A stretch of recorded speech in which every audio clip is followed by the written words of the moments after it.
जय भीम साथियों।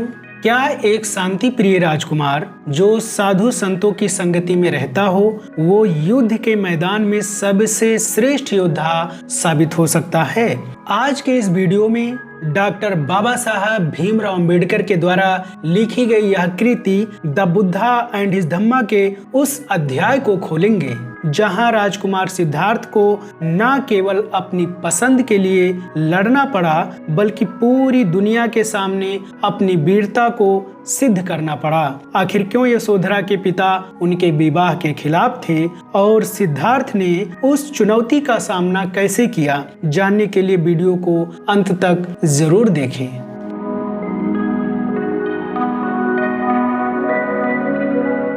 शाक्य कुल में दंडपाणि नाम के एक प्रतिष्ठित व्यक्ति थे। उनकी एक गुणवान पुत्री थी यशोधरा। यशोधरा न केवल अपनी सुंदरता के लिए प्रसिद्ध थी बल्कि अपने ऊंचे शील और सदाचार के लिए भी जानी जाती थी।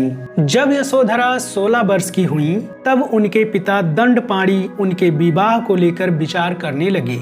उस समय की परंपरा के अनुसार उन्होंने अपनी पुत्री के स्वयंवर का आयोजन किया और पड़ोसी देशों के सभी योग्य नौजवानों को निमंत्रण भेजा।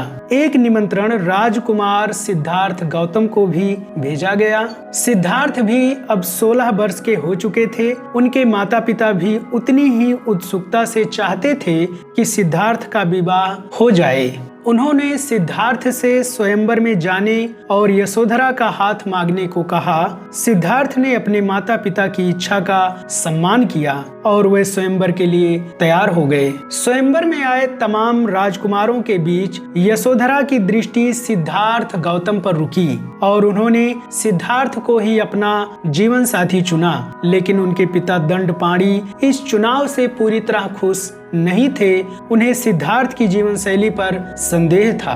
दंडपाणि को लगता था कि सिद्धार्थ को तो साधु संतों की संगति की आदत है, वह एकांत में रहना पसंद करते हैं। दंडपाणि ने सोचा जो व्यक्ति इतना शांत और बैरागी हो वह एक सफल गृहस्थ कैसे बन पाएगा।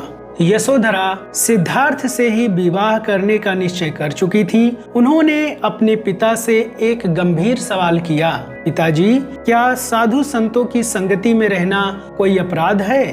उनका मानना था कि यह कोई बुराई नहीं है। अंततः यशोधरा की माता के समझाने और बेटी की जिद के आगे दंडपाणि को अपनी सहमति देनी पड़ी। लेकिन कहानी यही खत्म नहीं हुई। सिद्धार्थ के प्रतिद्वंदी राजकुमारों को लगा कि यह उनका अपमान है। वह चाहते थे कि यशोधरा को चुनाव से पहले कोई परीक्षा लेनी चाहिए थी। जब उन्होंने देखा कि दंडपाणि मान गए हैं तो उन्होंने मांग की कि सिद्धार्थ की धनुर्विद्या की परीक्षा ली जाए। दंडपाणि को उनकी यह मांग माननी पड़ी। शुरुआत में सिद्धार्थ इस तरह के प्रदर्शन के लिए तैयार नहीं थे, लेकिन उनके साथी चन्ना ने उन्हें समझाया कि यदि वह इस परीक्षा से पीछे हटते हैं तो यह उनके पिता शाक्य कुल और स्वयं यशोधरा का भी अपमान होगा। चन्ना की बात सिद्धार्थ के दिल को छू गई और वे प्रतियोगिता के लिए तैयार हो गए। मैदान में मुकाबला शुरू हुआ। एक एक करके सभी राजकुमारों ने अपना कौशल दिखाया। अंत में बारी सिद्धार्थ की आई और जब सिद्धार्थ ने तीर चलाया तो उनका निशाना सबसे अचूक और श्रेष्ठ निकला।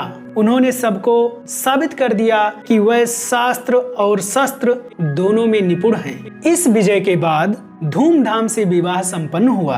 राजा सुद्धोधन, दंडपाणि, महाप्रजापति और यशोधरा सभी की खुशी का ठिकाना न था।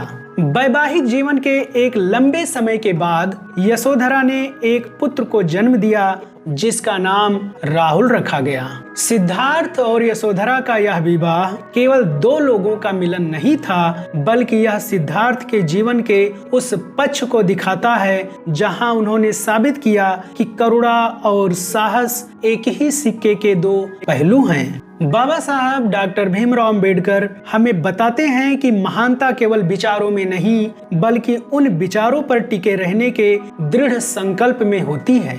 पर क्या महल की ये खुशियां और परिवार का यह प्रेम सिद्धार्थ को दुनिया के दुखों से दूर रख पाएगा?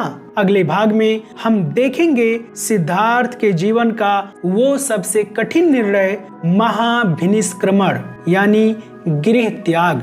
अगर आपको बाबा साहब के द्वारा लिखित ग्रंथ the Buddha and his Dhamma पर आधारित यह सीरीज पसंद आ रही है तो हमारे इस वीडियो को लाइक करें, अपने चाहने वालों में शेयर करें तथा हमारे चैनल को सब्सक्राइब जरूर करें, ताकि जब भी हम latest video the Buddha and his Dhamma पर आधारित अपलोड करें तो आप लोगों तक जरूर पहुंचे। तो साथियों, इसी के साथ आज के इस वीडियो को यहीं पर कंप्लीट करते हैं। मुलाकात होगी नेक्स्ट वीडियो में, तब तक के लिए जय भीम।